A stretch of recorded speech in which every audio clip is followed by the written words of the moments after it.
My father, he thinks I'm insane. From the writers of Lost and the creators of Once Upon a Time. You claimed you traveled to this place, Wonderland. You fell in love with the genie. I'm gonna find him. She's not the Alice you thought you knew. I sense that you can take care of yourself. Next Thursday, the search for her lost love begins. All right, Rabbit, dig your hole.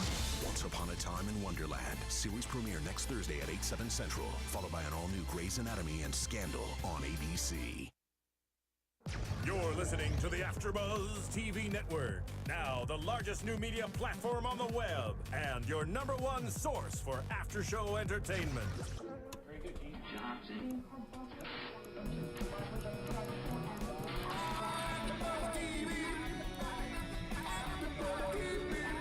From the AFTERBUZZ Studios in Los Angeles, California. Presented by Maria Menounos and Bing.com and streaming live thanks to Akamai Technologies. This is AFTERBUZZ TV's Castle After Show.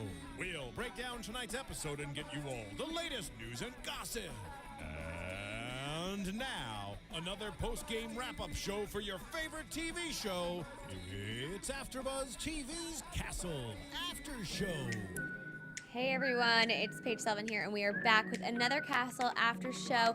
Tonight it is just me, but don't worry, we are bringing you everything from this episode, as well as that red carpet I was talking to you guys about last week. We have some spoilers a little bit and some info from the cast of Castle for you tonight. So this was episode 2. It was kind of a two-parter from the first episode, and this was called Dreamworld, which is a play on some of the information we got last episode and some more information we got this episode. To recap, if you happen to watch the second episode, not the first, Castle has been infected with a toxin that was stolen. It's all a big government scheme, it seems like, from the get-go. It's kind of confusing for me to understand. The cop jargon in New York was hard enough to understand, but now we're doing it in the capital of America. So there's a lot going on. It is not just about Castle and Beckett at this point. It's about government security. It's about national security. There is a lot in this episode that we've never seen on Castle before. So that's something new. I'm not sure if you guys are loving it. I like it. I think it adds a new dynamic to the show, but I think it shifted towards the end of this episode. We'll save that for predictions, but I don't know how long we'll be in the White House or in the capital of America, Washington, D.C. But we'll kick it off with what's going on with Castle. He's been poisoned with this toxin from being in the cab with Jack Bronson. Or not the cab, the car with Jack Bronson last episode. And he's got less than a day to live. We come back, we're at 10 hours to live, 12 hours to live, and he's getting these shots to keep him alive. And slowly but surely his body is going to slow down. He's going to stop breathing. And it was sad to watch this because it's so hard to watch a character kind of looking at his own death and just kind of waiting to die. And he makes it so frustrating because he doesn't say goodbye to Alexis and he doesn't say goodbye to his mom in the sense that they know what's happening. You know, he says his goodbyes, but they have no idea what's going on, which is really sad. And his mother, Martha, gets very upset and goes to the precinct to talk to Esposito and Ryan, and even they can't get any information. So as a viewer, that's hard to watch, knowing what we know about Castle and his impending doom because of this toxin. But luckily, you know, it did all work out, and we still have Castle because, like we said, there is no Castle without Castle. The season would be over at episode 2, and, you know, us fans would be looking for more. So luckily, Castle did survive this episode, but there's a lot of steps taking him to being cured and finding the antidote. This whole episode was about the antidote. So we start off trying to connect people, find out what's happening. We have a ghost base in Afghanistan. We have Jack Bronson. We still don't know why he's being set up. And then we have Defense Secretary Reed, and he is somehow involved in Dreamworld in a special operation that took out a huge guy in Al-Qaeda, and which apparently, in terms of the story plot, brought down, you know, Al-Qaeda. In a sense, it was one of the links that they pulled out that led to the demise. So first, we are introduced to Dreamworld because this is what Castle heard when Jack Bronson was dying. And so he clues in the rest of the crew, I guess, the rest of the people working at the Attorney General's office. And he is finally allowed to kind of be a part of this action, be a part of solving this crime. He cannot leave, which, you know, for Castle is very, very hard. But I really like to see that he was allowed to get involved, that the new chief kind of let him, overstep the boundaries of a normal citizen in America who wouldn't be allowed to work on this classified case. One thing that he did say was, in your next book, I'd love to be a part of it. If there could be a Colombian American, officer in there, that'd be great, which I thought was funny because this whole episode was very, it weighed on your heart, and there was a comic relief, which normally we get from Esposito or from Castle, but Castle's dying throughout this whole episode, so we didn't get much comic relief. Hopefully, going to season 3, we will get a little bit more comic relief because this was hard. This was hard to watch. There was a lot of information, a lot of wondering why people would do the things they do. So with Dreamworld, we find out that it is indeed a base in Afghanistan, and Jack Bronson worked at that base, and he worked on a case that he didn't want people to find out about. And we find this out by Brad Parker, which I never suspected. I never thought he would be a part of this. I thought he was an innocent bystander who was writing a story that he shouldn't have been writing, and it got shut down pretty quick by Defense Secretary Reed, but it was about Dreamworld and what went on at Dreamworld, and he was looking for information from different people. Jack Bronson was one of his sources, and Jack Bronson's dead, which should have, kicked off that he should be a suspect. One of your sources is now dead. I don't know why we didn't look into that further, think about it more, but he seemed like an innocent bystander. He was an ex-military person who was just writing an article for his work, and now he's just press, basically. So that was overlooked. Looking at the end of the episode, I don't know how we overlooked him. He was a huge connection in this whole case, and I don't know why it wasn't seen before. But he gives us more information about Dreamworld, which leads us to Defense Secretary Reed, who gives us a tiny bit of information, but it's kind of like the PC version. It's the version he's allowed to give, which was frustrating because we knew there was more, he knew there was more, but, like McCord says at the end of the episode, we want black and white. We want what Beckett's always wanted in her cases is, this is right, this is wrong, this is the information, this is not. And so we got some facts, but not all of them. Luckily, we have some people working back, at headquarters who really know what they're doing because we get more and more information. What I'm loving about this new season is that there's a new dynamic. There's new people. There's a new man in charge. There's a new partner for Beckett, not just Castle. She's got a new partner and she's a woman, and they really play off of each other and kind of seem to get each other. They seem to be bonding and understanding one another, which is pretty nice. There's also, we kind of get introduced more to Richmond this episode, which was nice. He's kind of the tech guy at the Attorney General's office in D.C., so we're getting a different dynamic, a dynamic we haven't seen before.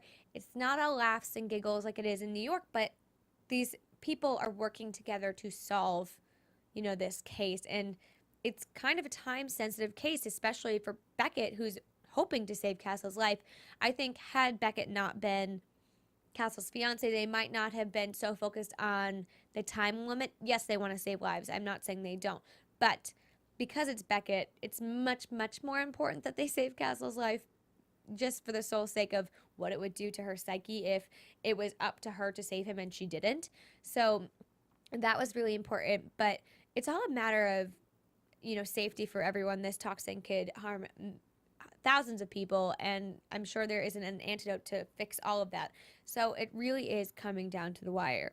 And we get introduced to one of the Al-Qaeda's cousins or nephew. His name's Waqas Rashid. I think I'm pronouncing that right. I hope I am. But Rashid, he says he saw Bronson and they had this secret and Bronson made him hide it, which was really the key to this whole episode. The Valkyrie, it's what we got last episode. We've waited 2 whole episodes now to find out who Valkyrie was. And it was a woman. She was a special agent who was put inside the home that was bombed on this special mission, which kind of sparked everything. And I don't know why we didn't think before that Valkyrie might have been a person. And luckily, thank you, Castle, for being a part of this show because he's a writer. He knows how much space words take up and different kinds of font. And he's a person who kind of breaks the code down to find out where Valkyrie is in the documents from that evening. And that sparks Richmond to get the audio. So that's what I like, is that everybody played a part in this. Castle, Beckett, McCord, Richmond, even the chief, they all brought something to the table because for most of the episode, it was dead ends. They would have a lead and it led nowhere. They had another lead, it went nowhere. And even Defense Secretary Reed, he gave us nothing. He didn't really give us anything to work with, which is frustrating because he did something very wrong. He killed an American citizen who was part of his team. He basically just chose to say, too bad, we're just going to do it anyways because we can't miss our chance, which maybe in the military, that's just what you do sometimes. You just do what you have to do for the greater good.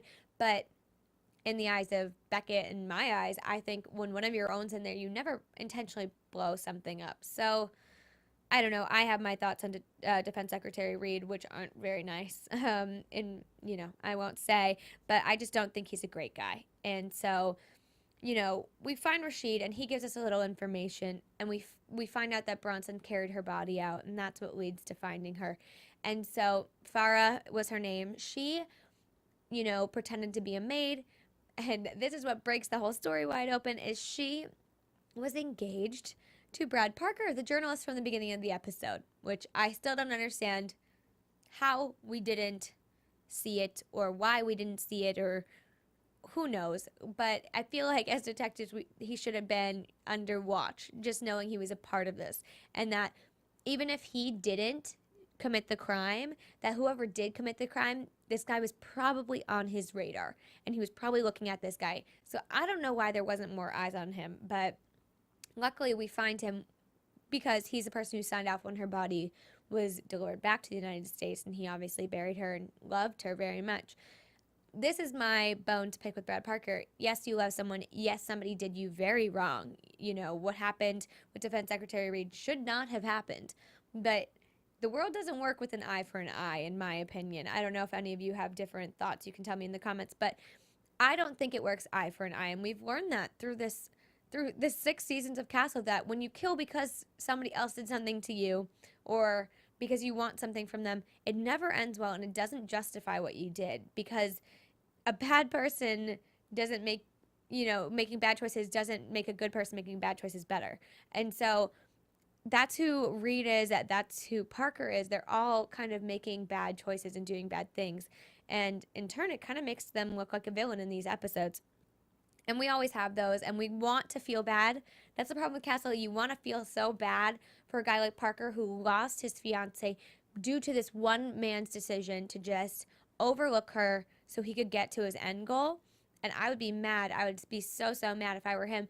But I want to feel for him, but you can't just kill people because somebody else was killed. And I think that's, it comes up in so many different TV shows where people are seeking revenge, and revenge isn't all that you hoped it would be. So Parker really is out for revenge. And at first we think it's for Defense Secretary Reed, but lucky us, we have Castle again who says, he's not going for him. He didn't check in for press. He's going for something else. He wants to take away what was taken away from him, which was the one love in his life. So he's trying to go for Defense Secretary Reed's wife. It was kind of really coming down to the wire because Beckett was driving with Castle, who was very, very close to dying. And I ultimately kind of thought he died on the front lawn when he kind of passed out and she freaked out. I think his body was just slowing down so much that he couldn't function.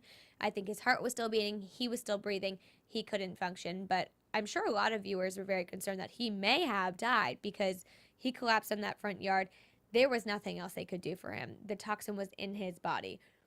My question is, we go in, we find Parker, and luckily McCord stays and sticks behind Beckett and, follows her lead because she's a good partner. Like she says at the end of the episode, it's what partners do. But if you're Parker, you're exposing, Defense Secretary Reed's wife to this toxin, and a large amount because she immediately hits the ground, like takes her tea and is done. Why do you have the antidote with you? That's my one question. Why does he bring the antidote with him? Why wasn't it back at his apartment? Why do you have it? Is it because in case you get exposed, you want to have the antidote? That's my one question. I don't know if anybody has any thoughts on that, but I think it was kind of silly to be carrying it around with you all day when your only intention was to kill someone. You don't usually bring the cure when you're trying to kill someone. Just my thoughts. I don't know. But luckily he did bring the antidote. Castle survives. Defense Secretary Reed's wife survives. Everybody's alive, which is great in the end. I'm assuming Parker was just taken into custody. We didn't see any gunfire there, so that's nice. So hopefully he, receives the justice that he should. But it comes to the end, Martha's there, his daughter's there, Beckett's there, Castle's alive. Luckily, Pie is there. Oh, lovely Pie. I think he's around for a while, it seems. But he's alive and happy and says to Beckett, we're going to make this relationship work, which is so important because this is crazy. I mean, she's been in D.C. for less than 2 months, and this is already happening. They're already hitting these bumps in the road, and he's already almost dying because of her job. That's kind of intense for any relationship to deal with, but they want to make it work. And honestly, at the end of this episode, McCord's saying to Beckett when she's saying that she wants to pursue or know what happens to Defense Secretary Reed, she wants to have justice to be served there as well. McCord says that's not going to happen. In this job, it can't be black and white, and it's not like that. And I don't know if Beckett can deal with that. Personally, I don't think she can deal with that. And the look in her eyes was kind of sad. It looked like she was realizing that this job, yes, it's what she wanted, but is it who she is? Is it something she can do? And so I think it's planted a seed of doubt in her mind a little bit. But she says, I was your partner, and that's what partners do. And Beckett seems to get sentimental over that. And I don't know if it was reminiscing on when Castle was her partner and when that was the most difficult thing in her life. I'm not sure. But it just seems like she's weary and that she's not quite sure of herself. I'm not sure what's going to happen when we see next week. It looks like she's still working in D.C. She's going to be flying with McCord to New York to work with the boys, working with the boys again in the city. And so that'll be exciting to see. I'm not really sure where this season's going. It's really, really interesting. But this episode, this 2-part season premiere really was crazy. And Castle isn't the kind of show that's just going to open up with fluff. It's going to open up big and draw you in so you can't let go. And that happened to me. I'm sure it happened to most of you. But luckily, we got the end result we were looking for this episode. So I'm happy. Everybody who's a Casket fan is happy. We can move forward with this season. I'm not sure where it's going, but, they have stuff up their sleeves, as do a lot of shows on this channel, which I just want to remind you guys, if you don't know already, Thursday, October 10th, don't be late for the biggest adventure of the season. Jump down the rabbit hole into the epic romance. It's the premiere of ABC's new series, Once Upon a Time in Wonderland. She's not the Alice you thought you knew. She's all grown up, smarter, stronger, a fighter, and in love with the genie from Aladdin. Her father thinks she's crazy. Her doctors agree. Alice embarks on her most dangerous and mysterious journey yet, back to Wonderland to rescue her one true love, who's being held captive by the Red Queen and Jafar, the evil wizard from the Aladdin tale. From the writers of Lost and the creators of Once Upon a Time comes a brand new series, A Whole New World. Loaded with stunning visual effects, TV Guide calls it provocative. Starring Lost Naveen Andrews, Sophie Lowe, Peter Gadiot, Emma Rigby, Michael Socha, and John Lithgow as the White Rabbit. Alice's search for her lost love begins. It's this year's don't miss television event.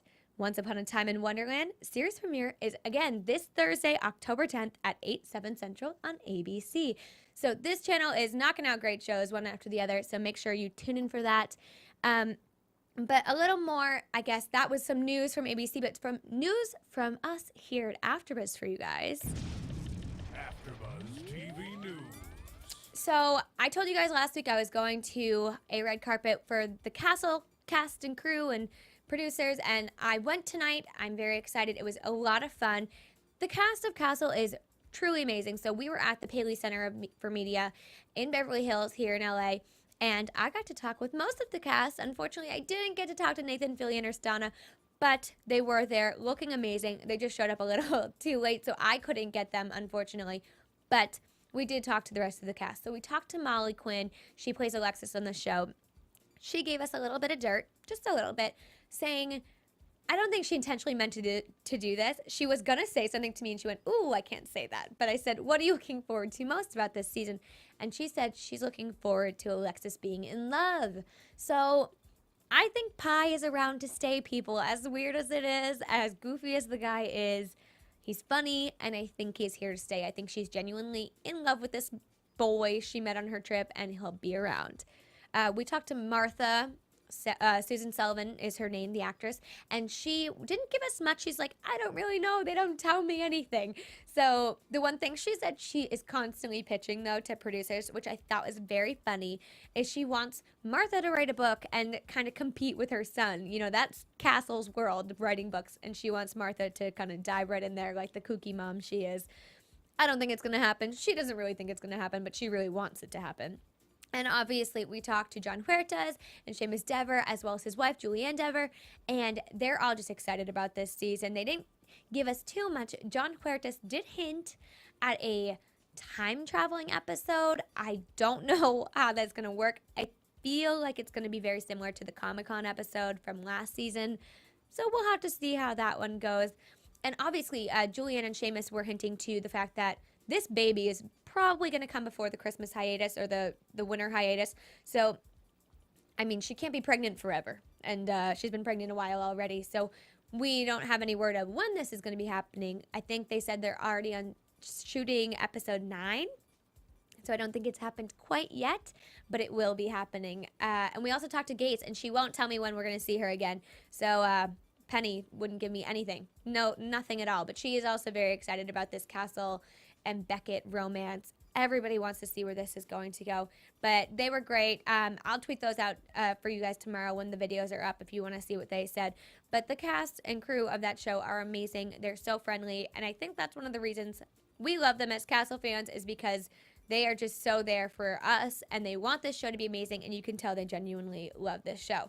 So I didn't have too much spoilers for you guys or teasers, but, you know, I worked with what they gave me, and hopefully it satisfies your need for a little bit more information as we go into the rest of Season 6.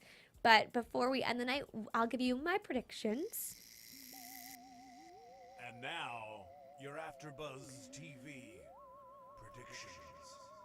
My biggest prediction is that Beckett's not going to last long in D.C. Not because she's not good at the job and not because she can't fulfill, you know, her role down there, or even because of Castle. I genuinely think it's going to be because in D.C. and with the national government, I think there's just too much shady stuff going on for her, and she's not willing to deal with that. She's the one who wants to bring bad people down, not help support them, and not let them get away with it. So I don't know if it's going to happen right away, but I do think over time it's going to wear down on her. And unlike McCord, she's not going to be okay with living in the gray area. She likes to live black and white. So that's my biggest thing. I also think Beckett and Castle are going to make it for the long run. That's my, you know, they're engaged finally. That's my big prediction as well. I think for the remainder of the series, the remainder of Castle, the show, I think they will be together. And that's my hopes and my predictions. But thank you guys for tuning in and watching